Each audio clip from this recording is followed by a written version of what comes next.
And welcome to Driving Double Feature Podcast. I'm Nathan. I'm Ryan. And this is the podcast where we talk about 2 movies a week every Tuesday and Thursday. And getting into today's movie, Ryan, Today You Die. Today, Yeah, Today You Die. I I wasn't planning on that. Okay, I'm just kidding. That's the name of our movie, 2005's Today You Die, starring the one, the only Steven Seagal, which in over 400, almost 500 episodes, we have not talked about. Well, we probably brought up Steven Seagal. Well, we definitely have. But we've never watched one of his movies for the podcast. What a legend, right? What a man. What a bad person. I have like very little experience with Steven Seagal. I've seen a couple of his movies, like Under Siege. Otherwise, he is a complete blind spot because I've heard nothing but bad things about his future releases. What about you, Ryan? This was my very first Steven Seagal movie. Oh man, we could have at least watched it. Oh man, I wish. What a because he back in the 90s, he has a couple decent ones. It's just that this face, he gets really overweight and thinks he's just as badass as ever. Um, I I mean, like I've always seen him as kind of like a joke, honestly. I mean, yeah. I've never seen the appeal, like, because when I was younger, I mean, I was either not allowed to watch like a bloody action movie, or I just frankly just wasn't interested in seeing one. Mhm. So I never really had experiences at of Steven Seagal. When I worked at the video store, though, at Blockbuster, I would see a lot of Steven Seagal movies, and like each one of them, I'm just like, oh, these just look like they keep getting worse and worse each time. It's just all these movies that are just like, oh, like just they look like they all look the same pretty much. Like they Yeah. don't look very different. And as it just went on, I would see like reviewers making fun of his movies, or online videos of him being like you said, like overweight, or him being like, oh, I'm a deputy, or what, like, he's like, I'm a cop also. And Yeah. it was just kind of like really kind of silly. And now, like, he's pretty detestable now, to quite honestly. So I didn't really have a desire to. So this is pretty much the only way I was probably going to watch one of his movies, like, willingly. So If you were um, forced to do it.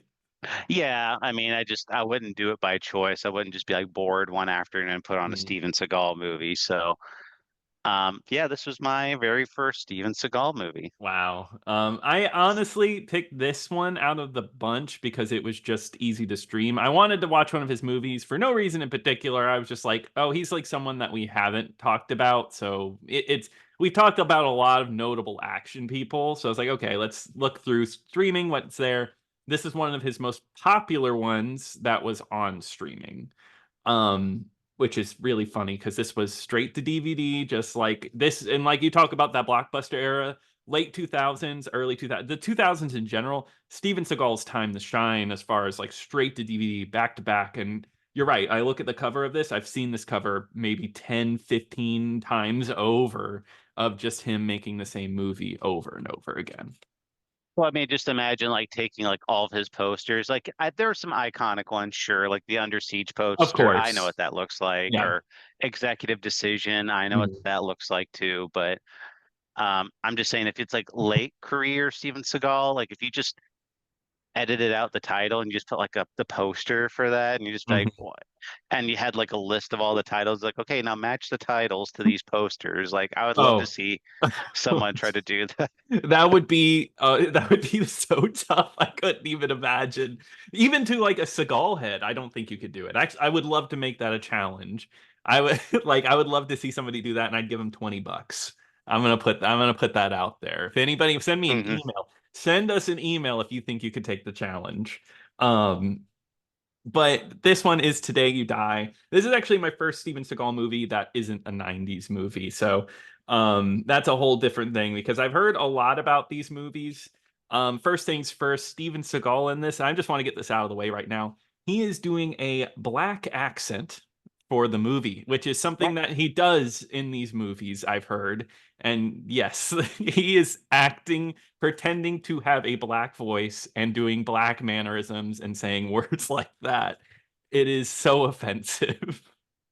Nathan, like honestly, like I'm glad you said that because I thought Mhm. that's just how he spoke. Like I just thought No, like he was no.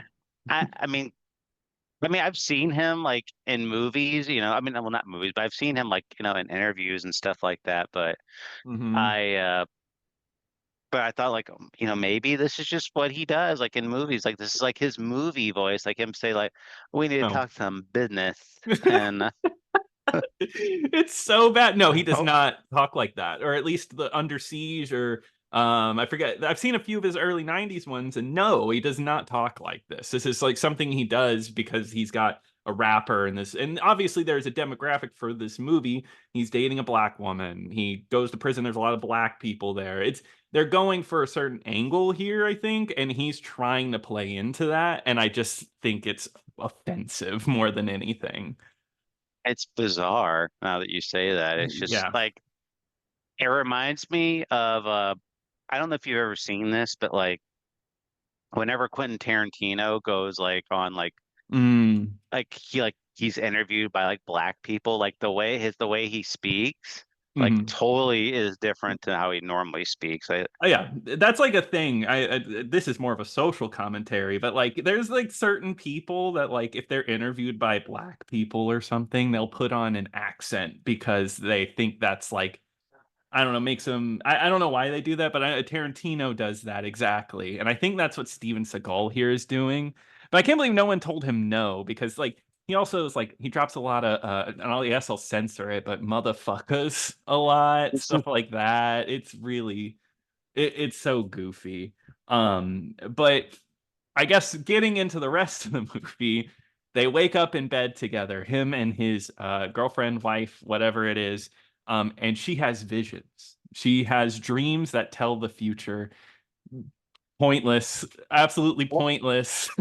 what was that in the movie? Like, because they bring it up like three times, and I don't Uh-huh. think it ever comes into play. No, she's just like, I think you're gonna die. Don't go out there. You're gonna die, or something bad's gonna happen. Because Uh, sorry, I should say it opens with like a tarot reading, and it's kind of the same thing. well, and the whole thing too is like they get the death card, and like in most movies, if you get the death card, it's like ooh death. But like from what I've heard, the death card in tarot doesn't necessarily mean No, death. Like it doesn't, which I think they say that maybe in the movie, but they do. Yeah, I, because she's like, oh, death usually just means the end of something. Trust me, I was listening right. to every word. I was latched on to this movie. Oh, me too, me too. So, but yeah, they do like that whole bit.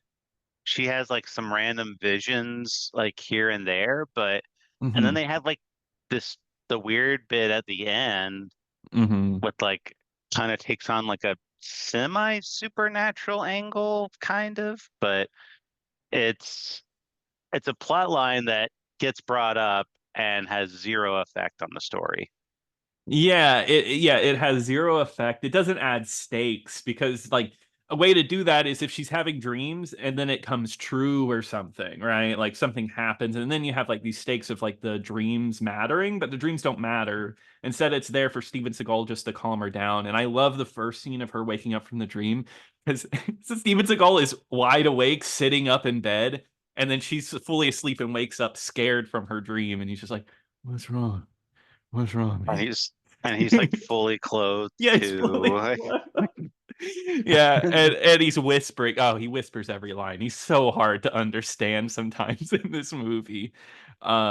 Yeah, and like he's fully clothed. There's even a sex scene in this one with him and his girlfriend, but they cut pretty quickly on that before and they're like, we don't want to see Steven Seagal. Let's not do that. I I could see him legitimately like insisting for that sort of thing, but Yeah, yeah. the director just like was like, no, we're not doing that. Yeah, So that's a joke in Always Sunny where like I know you haven't watched it, but Danny DeVito, anytime they make a movie because he can fund it, is that he requests that a sex scene be in the movie and that he's in the sex scene.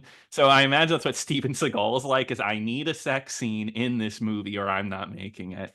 Which actually Hmm. isn't a surprise because I'll get into a little bit of the background for this movie. Supposedly Steven Seagal was horrible on set, a complete awful person. He was actually sued because for this movie exactly for the way he acted. I'm happy I picked this movie because there is a lot that happened.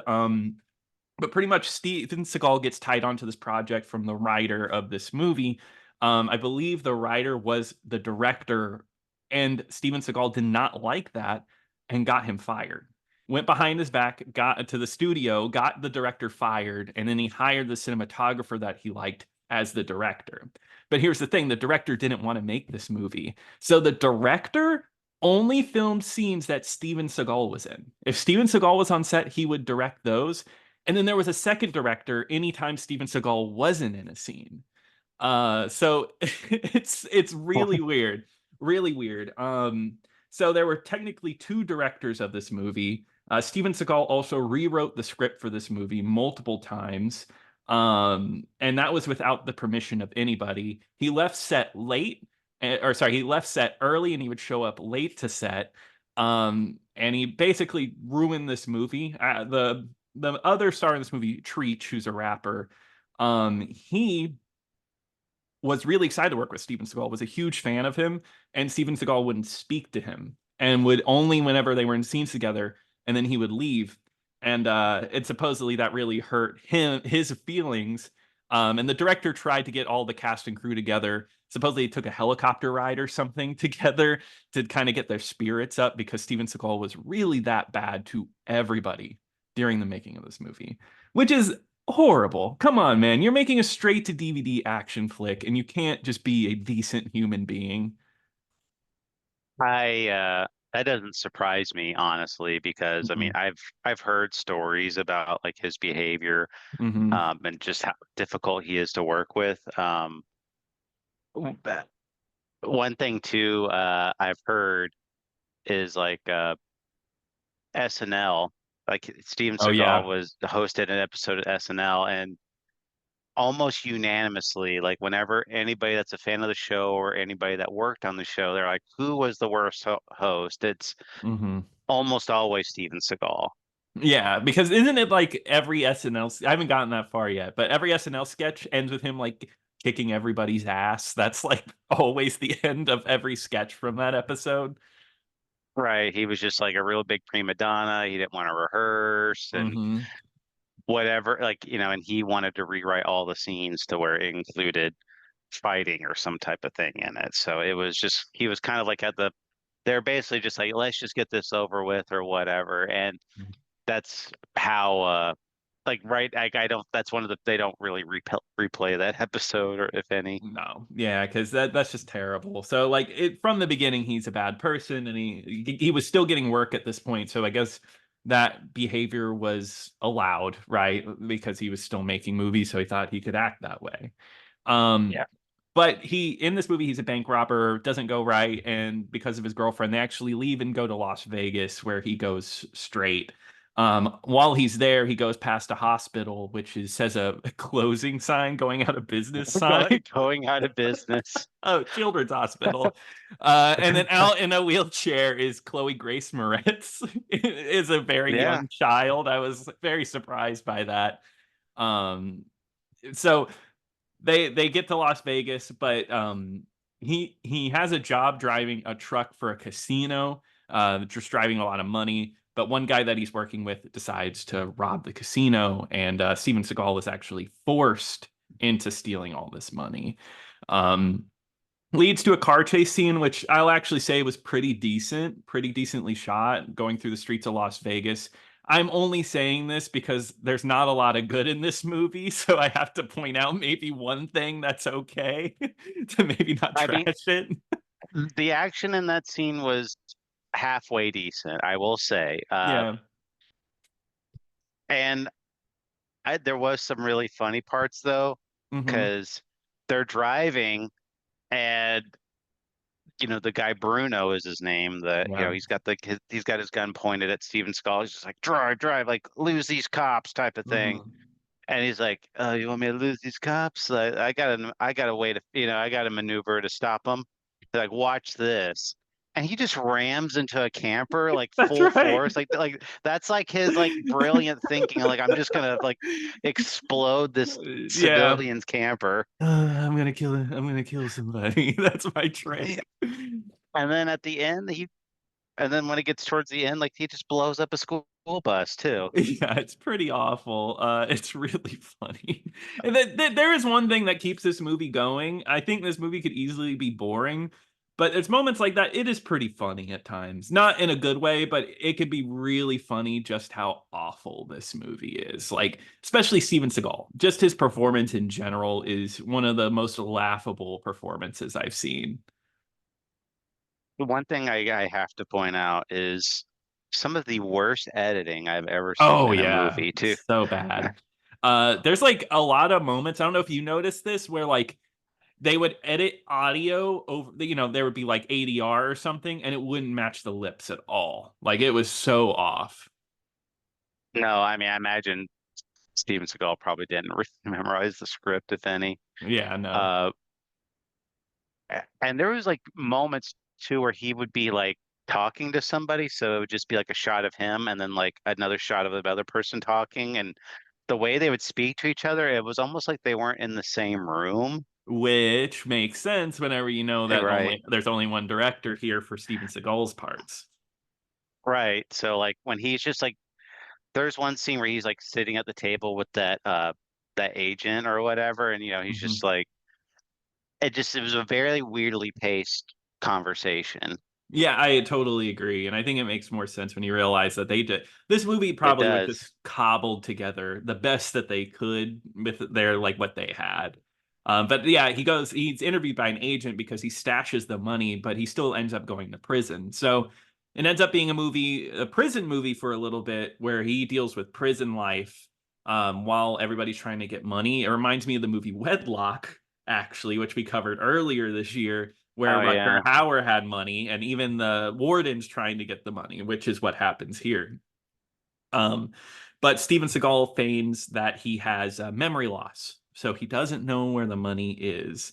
And yeah, and he just tries to. He, of course, for day one, someone attacks Steven Seagal and he breaks their leg. And he becomes friends with Treach, which let me get the character's name, and I should probably get Steven's. Okay, Harlan Isn't his name Banks, Ice isn't Cool. his name like Ice Cool? That's what I was gonna say, isn't he?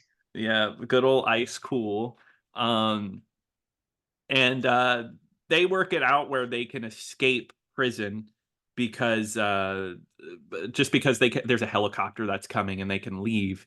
But in between there, we get Bruno shows up at the prison and tries to kill Steven Seagal, which of course Steven Seagal doesn't get killed or hurt. Um, I was about to say, like in all of these fight scenes, at no point is Steven Seagal in any peril or like these people are getting the better of him or anything like No. that. And it's always shot from the back, it looks like, too. So Hmm. it's very clearly shot in a way where he doesn't have to do like a whole lot of movement. Oh yeah.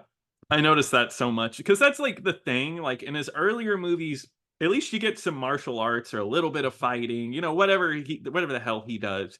You get that, but you don't even get that here. You don't even get a decent action scene. You don't really get a decent fight scene, which is kind of like, at least for me, if I were to go to a movie like this, that's what I would want, right? Some decent fighting or something. Because even at the end of the movie, there's like this guy who does martial arts and he's doing flips and stuff, and Steven Seagal just shoots him like an Indiana Jones. Yeah, well, I'm like, okay, when I saw that, I wasn't like laughing. I'm like, oh, they just ripped off Indiana Jones, and it wasn't any amusing or anything. No, not at all. Um, but yeah, they end up doing that. I'm trying to remember if anything really special happens in prison, but no, because honestly, the time spent in prison's pretty short. They get out of that helicopter, they escape pretty easily. I do love that Steven Seagal is like, I need a way out of here, and then Treach is just like, yeah, I know, I got a way, and Yeah, passes him a piece of paper with a helicopter escape plan. right. He basically just like, oh, like he gave me that money, like I got you way out of here. And like he just that they only have one conversation, and immediately like Steven Seagal is like, yeah, it sounds great, type of thing. And um, Hmm. so that's the extent of like their trust level. Like he doesn't know this guy from anybody, but he's just like, yeah, sounds good. And Hmm. I was wondering at a certain point if he was going to betray Steven Seagal, but he really doesn't. And his character after they get out of prison just becomes so pointless.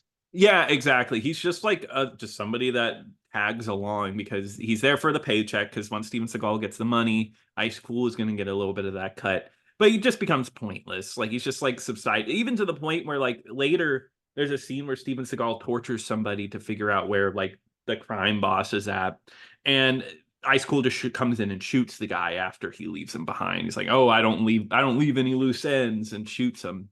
And I mean, at that What? point, I was like, "Oh yeah, he's here." That's right. Right. I was getting a little confused at certain Oh points, yeah. and I was this movie.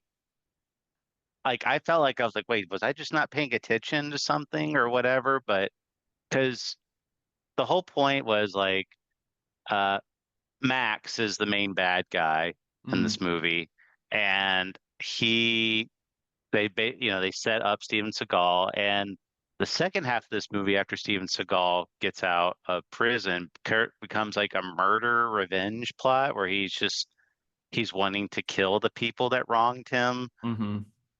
Um, and one of the scenes where it's just like these uh, these triads and these like mobsters are like going against each other, and I was like, wait, what does this have to do with anything? Like I was Yeah. really kind of lost at that point because I was like, I was just like, did I miss something? Like I was like, who are these people? No, I had the same issue, which mean maybe that makes it correct for both of us because I thought felt the same way. There's a lot of characters in this movie at the back half that I don't know why they were here or who they were. I just knew they were Oh, bad guys, and that's it. well, they had because at the very beginning of the movie, like when Steven Seagal shows up to meet Max, there are like people in Mhm. Max's office. So I'm assuming that's who they were, but now they've kind of like built them up to be like, oh, like these are the guys that wronged him, which they were just like background characters like at that point in the movie, Mm-mm. like in the first half. So but all of a sudden I'm supposed to care about who these people are. And Yeah, and I'm supposed to know who the big bad guy is compared to all of them. I didn't really see that.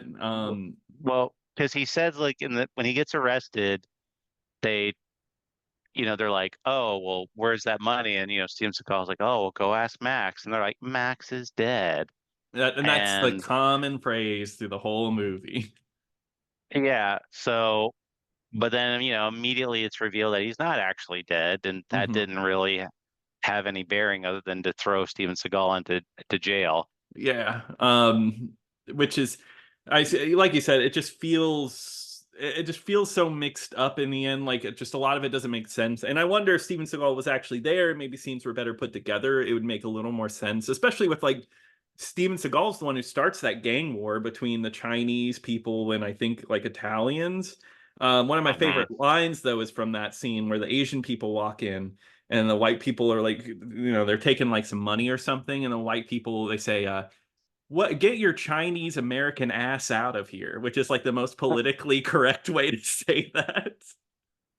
Well, I mean, they do. I think they do say some racial Oh, slurs. they do, but like out of nowhere, this guy's like, "You Chinese American."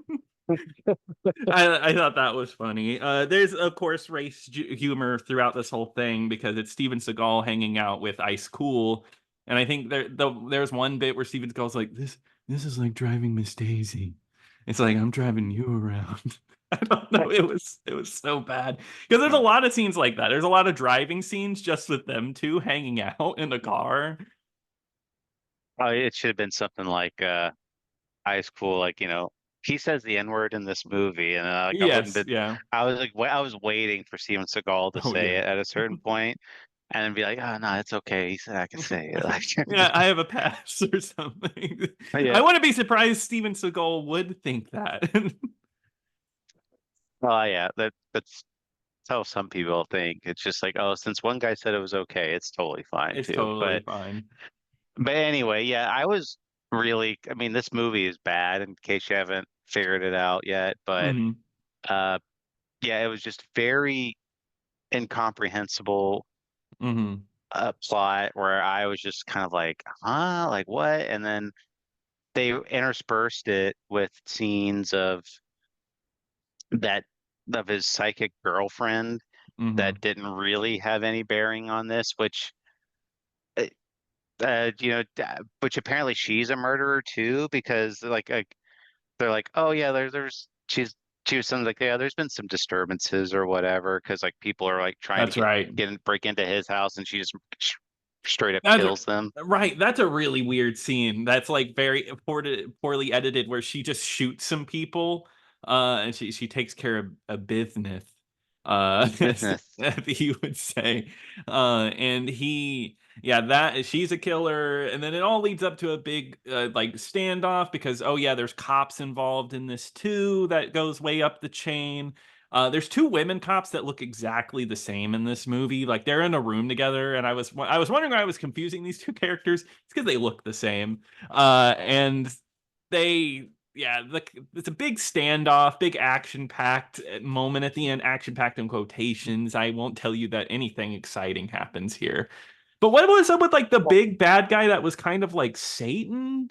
Where he was yeah, yeah like used big words and it was like the Matrix when Neo finds the guy like the Watcher. That's he's what it's he's like. sit he's sitting in a dark room playing a piano, and he Hmm. has a picture of Chloe Grace Moretz like on his piano, Yeah, as and as we all do. and he's like looking at it. It's like, actually, like innocence, like that's what keeps you alive, or it's just like almost like he's just like sucking the life force out of like these children. And I thought like maybe that was the deal, like he had like made the hospital go out of business because he had like Killed the sucked all the life kids. out of all these kids or something. Yeah, There I wasn't did. enough sick kids in the hospital because Yeah, by this point I was out. Like, you know what I mean? Like I saw this, I was like, what is this movie trying to do? This is it's a stupid movie. That's just like the best way to put it. and so many people too, they are really stupid with guns in this movie. Like Mm-hmm. there's one guy uh who's kind of like a balding character. Hmm. Like Steven Seagal like bursts into his office, and and the guy like has a gun pointed at Steven Seagal at his desk. He's like, oh, like I was waiting for you type of thing. And then the guy just like it gets rid of all the range and the gun. He just walks Right. right up Oh, to Steven Seagal that and like pissed me off. has the gun pointed at him point blank, like, I'm gonna kill you right now. And of course Steven Seagal can just disarm him right there. And I'm just like, what? The whole point of a gun is Uh-huh. so you don't have to be at such close range, and you just walk right up to him. But that's how Steven Seagal like gets his little kicks in. And then like you said, there was that whole plot line of like the police captain being corrupt, which like Hmm. I'm like, who cares? This is not Hmm. even important. And again, he has like a gun pointed at uh at the girl, and he's like, I'm gonna kill her right now. And he could have just easily just shot her or Hmm. Steven Seagal, but then Steven Seagal just shoots him right in the head, and it's just like, oh, okay, that's just Yeah. conflict over, I guess. Okay. That's the thing. It's such a boring movie whenever you do that, right? Like, I don't think, to me, and this might be a controversial statement. I don't know. I don't think this movie's boring, and I think it's just because it was really bad, and like I was laughing a good amount. But like the action, if you were going here for that, you were going to find a boring movie because it's just Steven Seagal solving conflict in like 10 seconds because he doesn't want to do action. The action star doesn't want to do action. It's just not a very fun watch. I mean, like yeah, it's bad. I mean, it's for all the, I mean, it's entertaining for all the wrong reasons, Yeah. but it's just, but on. they've pretty much failed on like on almost all aspects where I'm like, I don't care about these characters. The action looks Mm. terrible. It's like you said, it's like I've watched some like action movies that are like horrible movies, but I was like, hey, action was kind of Oh decent yeah. or whatever. But this one, it's really hard to come up with any positives for this. And Mm. I think it's really bad movie. I mean, I don't think I, I don't get the appeal of Steven Seagal. Like if this is the one movie I'm going based off of, it's just like I don't get the appeal. But apparently some people do. Like, I mean, I'm assuming his straight to DVD movies must do like kind of good. I mean, for Yeah. them to keep putting him in it, or is it just because these movies are just looking for some type of name recognition? That's the thing I don't know. I mean, if Steven Seagal is such a hellion to work with, right? Ruins everything in a movie, there has to be some power behind his name to even keep him in these straight to DVD movies, right? Because like any of these movies could have had a different washed up action star as the star. There's plenty of them, but they went out of their way to choose Steven Seagal, even though he was a horrible person, right, on set. So there has to be fans. I mean, obviously, the rapper in this movie talked about being a big fan of Steven Seagal. So there's appeal. Um, There is appeal. I mean, like I said, I never watched his good movies or whatever, but it's just it's really hard. It's somebody that only had like a couple of hits really. 'Cause I mean that's yeah, really what we're talking about. Like he really didn't have like no, a ton of hits. He yeah, basically had like three or four profitable movies that he just built an entire career off of. yeah, which is so weird. I don't know why he's such a big name, so talked about. Whenever, like in the early 90s, he had a few big hits, and then I'm pretty sure it was failure to failure until straight to DVD, which straight to DVD, it's hard to tell because it didn't have a box office whether they actually did well or not. So it's I don't get why he gets such a pass to the point where like they were dying to have him in the Expendables movie. They could have easily left him out. Yeah. It it's really baffling and I I probably won't be watching these Steven Seagal movies in my personal time unless we end up doing more, which that could happen. It could happen one day. I'm not gonna do a Samo like thing where I'm like, yeah, just Steven Seagal. It could happen one day, but maybe next time we'll try to find one of his winners. I do think it's funny to choose bad movies, but sometimes that's a detriment. but Hmm. but I do think that wraps it up for this one. Oh, wait, hold. He does save the children's hospital, and he gives Chloe Grace Moretz a big hug at the end of the movie. Yeah, they have all the hot dogs out. They have like a nice little barbecue, and she's like, "Thank you." It's so bad. But yeah, so that wraps it up for this one. But Ryan, remind us, what are we covering on Thursday? Nathan, we are continuing our Sammo Hung month that I did. We are going to be doing Eastern Condors, which is streaming on Criterion Channel. Awesome. Well, I'm excited to watch that one. And if you want to email us, you can email us at drivingdoublefeaturepodcast@gmail.com. Be sure to check us out over on YouTube where you can subscribe, comment. You can comment if you have any recommendations over there. But until next time. Till next time.